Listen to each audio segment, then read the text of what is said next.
लोकसभा में चर्चा होगी। कल लोकसभा में 127वां संविधान संशोधन बिल पेश किया गया था। इस बिल से राज्यों को ओबीसी लिस्ट बनाने का अधिकार मिल जाएगा। इस बिल को कांग्रेस समेत 15 विपक्षी दलों ने समर्थन देने का ऐलान किया। ओबीसी बिल को लेकर बीजेपी कांग्रेस ने व्हिप भी जारी किया है। आज ही बीजेपी संसदीय दल की बैठक भी होने जा रही है, जिसमें पार्टी सांसदों को प्रधानमंत्री मोदी संबोधित कर सकते हैं। संसदीय दल की ये बैठक संसद भवन में सुबह 9:30 बजे होगी।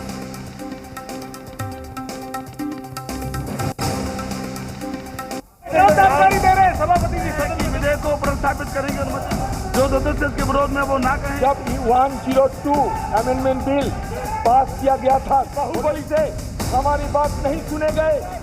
कभी कृषि बिल के नाम पर बवाल, सभापति जी ये गलत बोल रहे हैं अधीर रंजन जी। हम कभी पेगासस पर संग्राम, कृपया हम लोग न सुने। लेकिन ओबीसी बिल पर थमा मॉनसून सत्र का महाभारत। जो सदस्य इसके विरोध में वो ना कहें।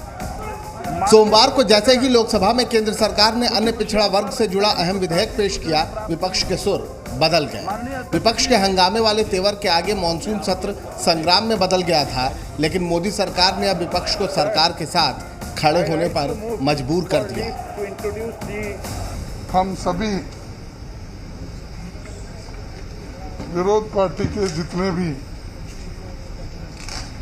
नेता हैं और मेंबर्स ऑफ पार्लियामेंट इस बिल का हम समर्थन करेंगे। सदन के अंदर अब ये भी जान लीजिए कि आखिर इस बिल में ऐसा क्या है कि विपक्ष के तेवर नरम पड़ गए हैं। सभापति जी ये गलत बोल रहे हैं अधीर रंजन जी। केंद्र सरकार जो संशोधन विधेयक लेकर आई है, उसके पास होते ही राज्यों को ओबीसी की लिस्ट में नई जातियों को शामिल करने के लिए केंद्र सरकार पर निर्भर नहीं रहना होगा। राज्य सरकारें अपने यहाँ किसी जाति को ओबीसी समुदाय में शामिल कर सकेंगी। जाहिर है मामला एक बड़े वोट बैंक से जुड़ा है, तो विपक्ष भी इस बिल की राह में रोड़ा अटकाने से बचना चाहता है।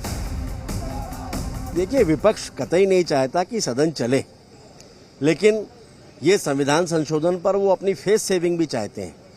सरकार ही उसको लेकर आई है, आज इंट्रोड्यूस हुआ है, तो स्वाभाविक है आज इंट्रोडक्शन होगा, फिर चर्चा शायद आने वाले कल या जो भी तारीख तय होगी उस पर चर्चा माननीय स्पीकर महोदय तय करेंगे, उस पर चर्चा होगी।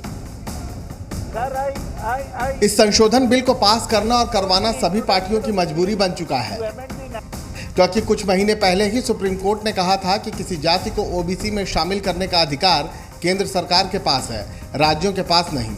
और इसी का हवाला देते हुए महाराष्ट्र में मराठा समुदाय को दिए गए आरक्षण को रद्द कर दिया गया।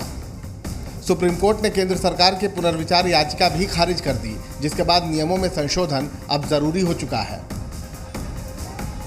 क्योंकि महाराष्ट्र में मराठा समुदाय के अलावा हरियाणा में जाट, गुजरात में पटेल और कर्नाटक में लिंगायत समेत कई समुदाय के लोग खुद को ओबीसी वर्ग में शामिल करने की मांग करते आए हैं, और इसीलिए नाना करते भी सरकार का साथ देना विपक्ष की मजबूरी बन चुका है। सवाल वोट बैंक का है, तो सभी पार्टियों ने आज अपने सांसदों को लोकसभा में बिल पर चर्चा के दौरान मौजूद रहने का व्हिप जारी किया है। ब्यूरो रिपोर्ट, जी मीडिया।